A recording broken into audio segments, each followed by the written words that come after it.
मैं तो वहाँ पे मोबाइल परचेज़ करने के गया था। मैंने आईडी कार्ड दिया। आईडी कार्ड मेरा जब भी उन्होंने नंबर डाला ऐप पे ऊपर, तो उन्होंने कहा जी आपके ऊपर मुकदमे हैं। सीआरओ निकलवाया तो तब पता चला कि ये मेरे आईडी कार्ड का मिसयूज़ किया गया। जिन्होंने बाहर जाना होता है, जब वो अपना CNSE चेक करवाती हैं, पासपोर्ट बनवाने के लिए उनके ऊपर पर्चे दर्ज होते हैं। टोटली पुलिस की मिली भगत है, इसके अलावा ये नहीं हो सकता, नहीं हो सकता। बिस्मिल्लाहिर्रहमानिर्रहीम। अस्सलाम वालेकुम नाज़रीन, मैं हूं सरदार दिल मुस्तफ़ा। आप देख रहे हैं आप टीवी। नाज़रीन, लाहौर के शहरी बाबर नज़ीर को मोबाइल ख़रीदना इंतहाई महंगा पड़ गया। जब इन्होंने मोबाइल ख़रीदा तो इनको पता चला कि इनके 33 से ज़ायद मुकदमात इन पे दर्ज हैं। न सिर्फ मुकदमात सुनकर ये हैरत ज़दा हुए, बल्कि डिप्रेशन का शिकार हो गए और हॉस्पिटल इनको जाना पड़ा। बाबर साहब हमारे साथ मौजूद हैं, हम इन्हीं से बात करेंगे और इन्हीं से पूछेंगे कि स्टोरी का असल माजरा क्या है। अस्सलाम वालेकुम बाबर भाई। वालेकुम अस्सलाम। बाबर भाई, आपने मोबाइल परचेज़ किया तो आपको पता चला कि आप पे इतने मुकदमात हैं। क्या आपने वाकई इतने मुकदमात, इतने क्रिमिनल हैं? सर मैं तो वहाँ पे मोबाइल परचेज़ करने के गया था। उसके लिए मैंने आईडी कार्ड दिया। आईडी कार्ड मेरा जब भी उन्होंने नंबर डाला ऐप पे ऊपर, तो उन्होंने कहा जी आपके ऊपर मुकदमे हैं, तो आप जाके पहले थाने से ना रब्ता करें, उसके बाद आपको वहाँ से क्लियरेंस लेटर मिल जाएगा। मैं कहा जी अच्छा। जब मैंने आया वापस तो मेरी तबीयत ख़राब हो गई। मैं फिर डॉक्टर के पास चला गया। जब डॉक्टर के पास से वापस आया तो फिर मेरा वकील साहब से रब्ता हुआ, महबूब आलम के साथ। तो फिर उन्होंने कहा जी आपका सीआरओ निकलवाते हैं। जब सीआरओ निकलवाया तो तब पता चला कि ये मेरे आईडी कार्ड का मिसयूज़ किया गया है। जब आईडी कार्ड का मिसयूज़ हुआ तो ज़ाहिर है मुकदमे मेरे आईडी कार्ड पे हैं। तो ना तो मुझे पुलिस वालों ने पकड़ा है कभी, ना पुलिस वालों ने मुझे देखा है कभी। तो मुकदमे कैसे मेरे ऊपर आ गए मुझे नहीं पता सर। नहीं, 33 से ज़ायद आप पे मुकदमात जो काट दिए गए, बन गए, तो पुलिस ने कोई परसू नहीं किया, आपको कहीं से तलाश नहीं किया, गिरफ़्तार करने की कोशिश नहीं की गई और लाहौर में आप घूमते फिरते रहे? सर 33 एफआईआर के ऊपर जो सा आदमी मुजरिम है वो पकड़ा भी जा रहा है, गिरफ़्तार भी हो रहा है और उसके चलान भी हो रहे हैं, वो जेल में भी जा रहा है, उसकी ज़मानतें भी हो रही हैं। मैं इसलिए गिरफ़्तार नहीं हूँ कि मेरा सिर्फ आईडी कार्ड यूज़ हुआ है। आईडी कार्ड यूज़ करने की वजह वो तो पुलिस वाले बताएंगे, हमें तो इस चीज़ का पता नहीं है। अच्छा, आप अपनी फीलिंग बताएं कि जब आपको एकदम से पता चला कि आप पे तो 33 से ज़ायद मुकदमात दर्ज हैं, तो पाँव से ज़मीन तो इंसान की निकल जाती होती है। सर मुझे अभी तक तकरीबन ये पता चले मुझे तकरीबन महीना डेढ़ माह हो गया है और महीने से ज़ायद मुझे एप्लीकेशन सीआरओ ऑफिस में दिए हुए हो गया है। मुझे अभी भी जब भी ये चीज़ का ख्याल ज़हन में घूमता है ना तो मैं परेशान हो जाता हूँ, बीपी शूट कर जाता है मेरा। तो ज़्यादातर मैं परेशान ही रहता हूँ इसी चीज़ में। क्यों? एक तो मेरी परेशानी है, ऊपर से घर वाले भी परेशान रहते हैं। ज़ाहिर है 33 पर्चे, एक पर्चा नहीं मान लोगों को, एक पर्चे के अंदर जान छुड़ानी बहुत मुश्किल हो जाती है।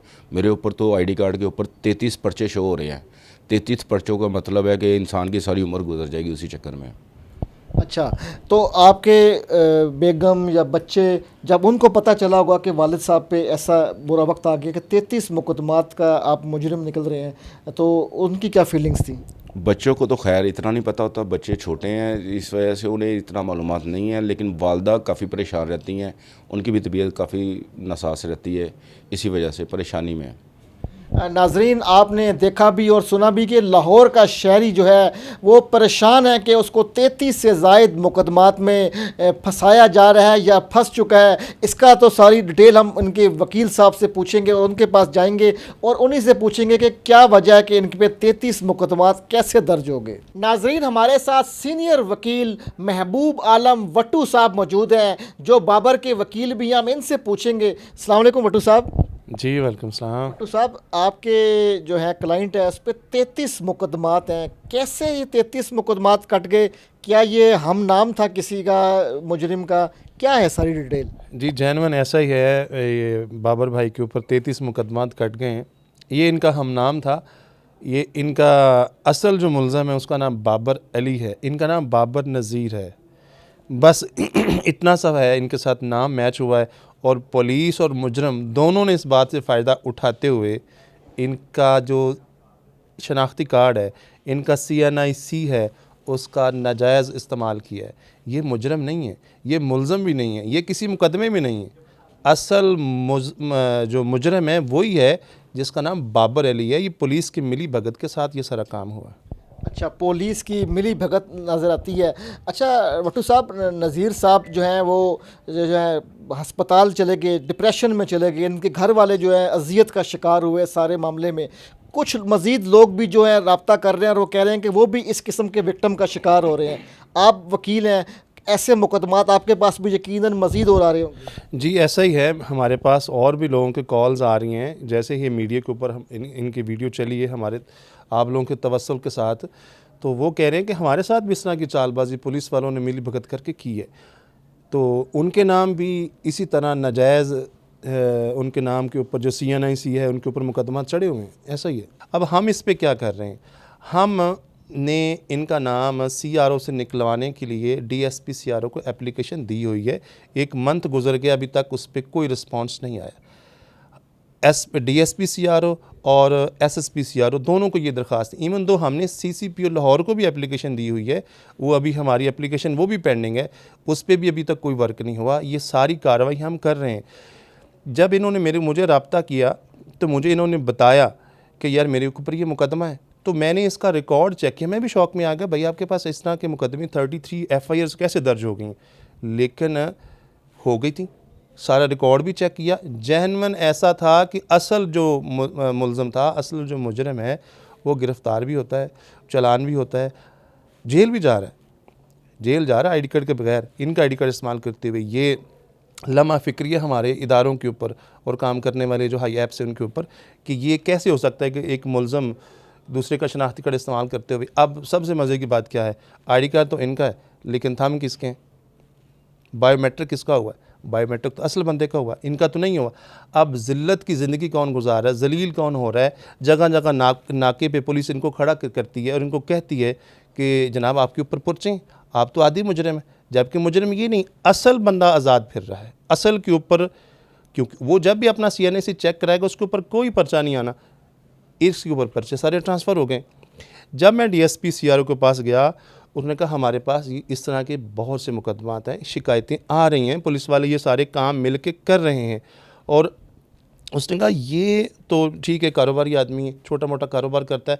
हमारे पास तो वो स्टूडेंट्स भी आते हैं जिन्होंने बाहर जाना होता है, UK कनाडा जाना है, अमेरिका जाना है, किसी भी कंट्री में जाना है। जब वो अपना CNIC चेक करवाती हैं, जहाँ कहीं अपना ID कार्ड इस्तेमाल करते हैं बाहर जाने के लिए, पासपोर्ट बनवाने के लिए, उनके ऊपर पर्चे दर्ज होते हैं, उनके नामों पर चढ़े होते हैं। वो बेचारे हमारे पास आके रोते पिटते हैं कि हमारे साथ क्या हो गया, अब हम क्या करें। ये इवन दो यहाँ तक पुलिस वाले नाजायज़ कर रहे हैं, इवन दो वो लड़के टीनेजर होंगे, 20-25 साल के होंगे, उन्होंने क्राइम किया नहीं, उन्होंने क्राइम का सुना नहीं होगा, उनको इन पर्चों और मुकदमों का पता भी नहीं होगा, उसके बावजूद भी उनके ऊपर दर्ज हैं।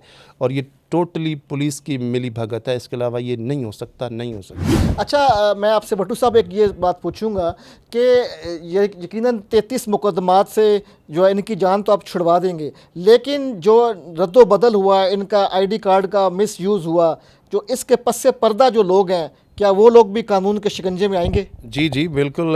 जैसे हम DSP और SSP को एप्लीकेशन दी है, वो कहते हैं हम इंक्वायरी कर रहे हैं और हम जिन्होंने ये हरकत की है, जो भी इसमें इन्वॉल्व हैं, उनको जो भी सज़ा बनती है हम उसको मैक्सिमम पेनल्टी, जो भी मैक्सिमम पनिशमेंट है हम उसको देंगे, कह तो रहे हैं।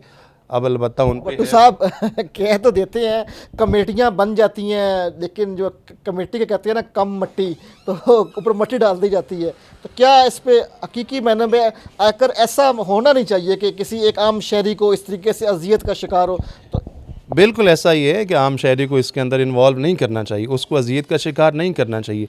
अगर अब ये किया जा रहा है और ये ऐसा हो रहा है तो ये आम शहरी को ज़्यादती है। महंगाई से पहले लोग सताए पड़े हैं, पहले इंतहाई परेशान हैं, और मुकदमा डाल के पुलिस ने अपनी रोज़ी रोटी और बढ़ाई हुई है। और इसके अलावा क्या है, ये इनसे भी पैसे लेंगे मुकदमात ख़त्म करने के लिए, दूसरों से पैसे लिए इस पर मुकदमा चढ़ाने के लिए। इसके अलावा पुलिस क्या कर रही है? पुलिस यही तो खेल रही है। जुर्म कम नहीं हो रहा, जुर्म इससे बढ़ रहा है। अब इनका तो पुलिस से इत्मीद उठ गया, ये तो थाने जाने को तैयार नहीं, सिवाय हमारे हमें साथ लेके जाते हैं, कहते वो हमें बिठा लेंगे। कहाँ इंसाफ रह गया है कि वो देखें भाई तो जेन्युइन बंदा नहीं, तुम्हें हम नहीं बिठाएंगे, नहीं उसको तो बिठाएंगे। नाज़रीन, महबूब आलम भट्टू साहब मुमताज़ कानूनदान है, इनकी गुफ्तगू तो हमने सुनी है।